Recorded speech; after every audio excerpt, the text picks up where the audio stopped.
Hey guys, what's up? What's poppin'? Today we're going to be making Claire Saffitz's holiday molasses spice cookies from her cookbook Dessert Person. So here are some of our ingredients. We've got dark brown sugar, butter, eggs, salt, flour, some spices, baking soda, of course, molasses, apple cider vinegar, sugar for rolling, black pepper, and vanilla.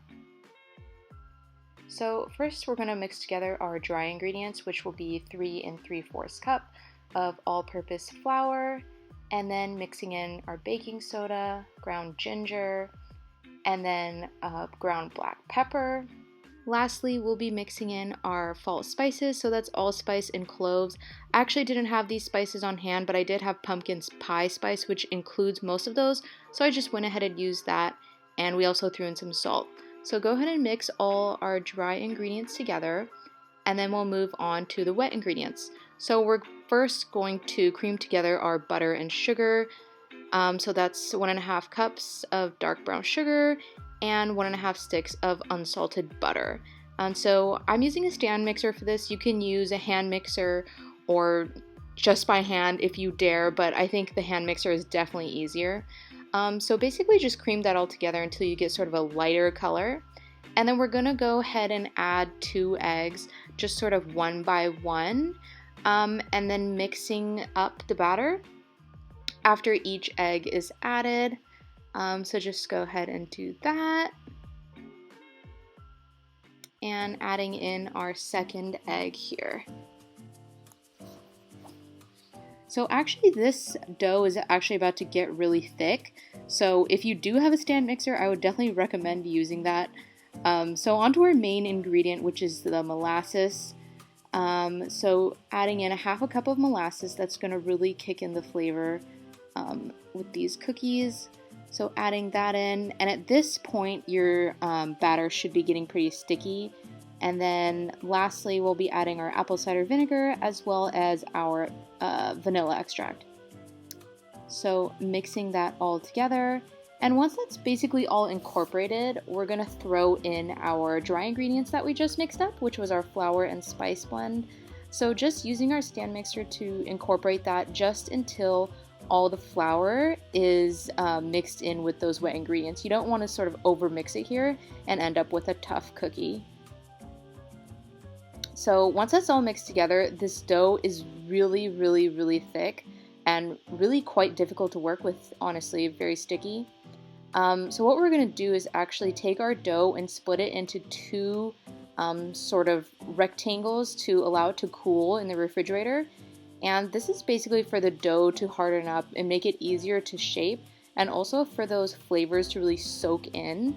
So it sort of has a dual purpose.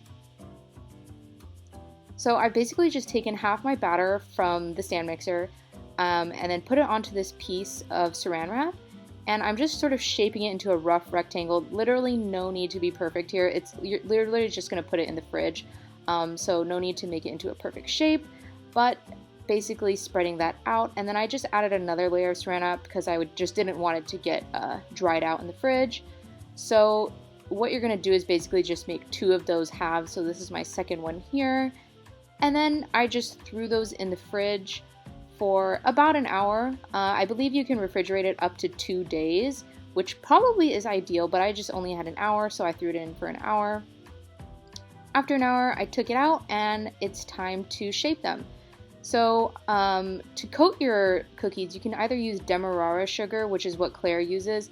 I happen to have turbinado sugar, which is pretty similar in texture to demerara, but turbinado is a bit darker. So that's just what I use, which is what I had on hand. So basically you're going to take a bit of your dough, and it should weigh out to about 1 ounce per ball. Roll it in your hands into a nice little ball, and then coat it in your sugar. And I actually just used a pair of chopsticks here to roll it around. It was a lot easier than using your hand or, shaking around the bowl. So that really ended up with a really even coating, and as you can see here, it actually looks really pretty. So that's what it looks like. So you can go ahead and do that with all your dough. To be honest, this recipe makes a ton of cookies. I believe the whole recipe makes over 40 cookies. So you might want to half it actually when you do this if you don't need that many cookies. But after rolling them out, sort of just spread them on a baking sheet, put them in the oven at 350, and they come out looking really beautiful.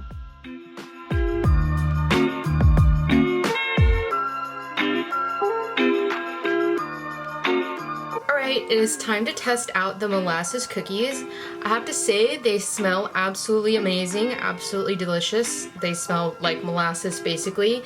They have a really nice like crust on the outside because of that sugar that we rolled it in, and I have to say that they also turned out exactly like they look in her cookbook.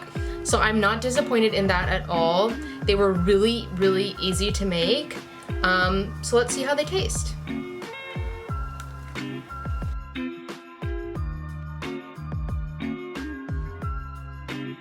It's good if you like molasses cookies. This is a good molasses cookie, I have to say. It's very, very sweet, however. I think the sugar on the outside adds like a nice, pretty look. However, I don't know if it really adds to the taste. For me, it's like a little bit too sweet. So if I made these again, I might, you know, only put sugar on the top of the cookie and not all around it. But what's nice about it is that it has this sort of crust, and it's actually really, really soft on the inside, so it's kind of nice. You have like two textures there. A molasses cookie kind of tastes like a gingerbread cookie, honestly, but a little lighter in the ginger taste and also just way softer. But this is absolutely delicious. If you're looking for a molasses cookie recipe, I highly recommend this one. First of all, they look beautiful, they look amazing, they look pretty impressive to me. I love the little crackle on top. I just love that. I think it just looks great. And they were really easy to make. They turned out great, and it's such a great cookie for like that fall winter flavor with all those spices in there. So if you're really into that, go ahead and give this a try. I think you'll have fun, and I think you'll like it. Thank you guys for watching, and I'll catch you guys in the next one. Bye!